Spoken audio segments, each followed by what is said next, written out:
بہت دور پہاڑوں اور چمکتے ہوئے دریاؤں کے درمیان ایک جادوئی جنگل تھا۔ یہ کوئی عام جنگل نہیں تھا، یہ جنگل جادو سے بھرا ہوا تھا۔ درخت سرگوشیاں کرتے، پھول ہوا میں گاتے اور جانور ایک ایسی زبان میں بات کرتے جو صرف نیک دل لوگ ہی سمجھ سکتے تھے۔ اس جنگل میں ایک ننھی گلہری رہتی تھی جس کا نام ٹمنگ تھا۔ ٹمنگ کوئی عام گلہری نہیں تھی، اس کے بال سنہری رنگ کے تھے اور اس کی آنکھیں چھوٹے ستاروں کی طرح چمکتی تھیں۔ اسے پورے جنگل میں اس کی بہادری اور مہربانی کی وجہ سے جانا جاتا تھا۔ وہ ہمیشہ دوسرے جانوروں کی مدد کرتی تھی۔ ایک روشن صبح جب سورج افق سے جھانک رہا تھا، ٹمنگ نے جنگل کے دل سے ایک نرم آواز سنی۔ تجسس کے ساتھ وہ اس آواز کی طرف گئی، یہاں تک کہ وہ جنگل کے سب سے قدیم اور اونچے درخت کے پاس پہنچی جسے خواہشات کا درخت کہا جاتا تھا۔ درخت کے نیچے ایک ننھی پری بیٹھی تھی جس کا نام ولو تھا۔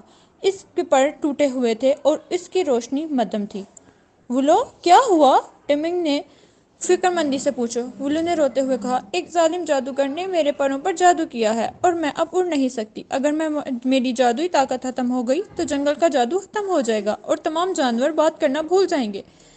ٹمنگ کے دل میں عزم پیدا ہوا۔ فکر مت کرو ولو، میں تمہاری مدد کروں گی۔ بتاؤ، ہم اس جادو کو کیسے توڑ سکتے ہیں؟ ولو نے بتایا کہ اس جادو کو توڑنے کے لیے 3 جادوئی چیزیں تلاش کرنی ہوگی۔ سب سے اونچے پہاڑ کی چوٹی پر اگنے والی چاندی کی بوند، بڑے عقاب کے گھونسلے سے سنہری پنکھ اور پوشیدہ وادی میں کھلنے والا کرسٹل گلاب۔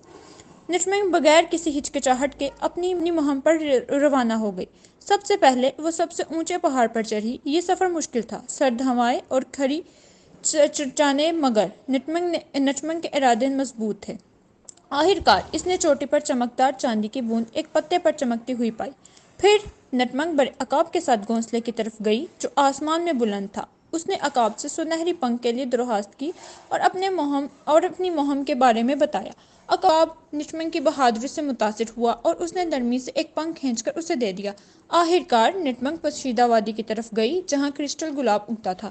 اس وادی کی حفاظت ایک خوفناک ڈریگن کرتا تھا، لیکن ٹمنگ نے اپنے نیک دل سے اس ڈریگن سے بات کی اور پتہ چلا کہ وہ تنہا ہے۔ ٹمنگ نے وعدہ کیا کہ اگر ڈریگن اسے گلاب لے جانے دے تو وہ اسے اکثر ملنے آیا کرے۔ ٹمنگ کی مہربانی سے متاثر ہو کر ڈریگن نے اس گلاب لے جانے کی اجازت دے دی۔ تینوں جادوئی چیزیں اپنے پاس لے کر ٹمنگ تیزی سے واپس خواہشات کے درخت کے پاس پہنچی۔ اس نے چاندی کی بوند، سنہری پنکھ اور کرسٹل گلاب درخت کے نیچے رکھے۔ ایک چمکتی ہوئی روشنی میں جادو ٹوٹ گیا۔ ولو کے پر ٹھیک ہو گئے اور وہ پہلے سے زیادہ روشن ہونے لگی۔ شکریہ ٹمنگ، ولو نے اپنے دل کی گہرائیوں سے کہا، تم نے جنگل اور اس کا جادو بچا لیا ہے۔ اس دن کے بعد جادوئی جنگل پہلے سے زیادہ جادوئی ہو گیا۔ درخت ٹمنگ کی بہادری کے قصے سناتے، پھول اس کی تعریفیں گاتے اور جانور اس بات کا ذکر کرتے کہ کس طرح ایک بہادر ننھی گلہری نے ان کے گھر کو بچا لیا۔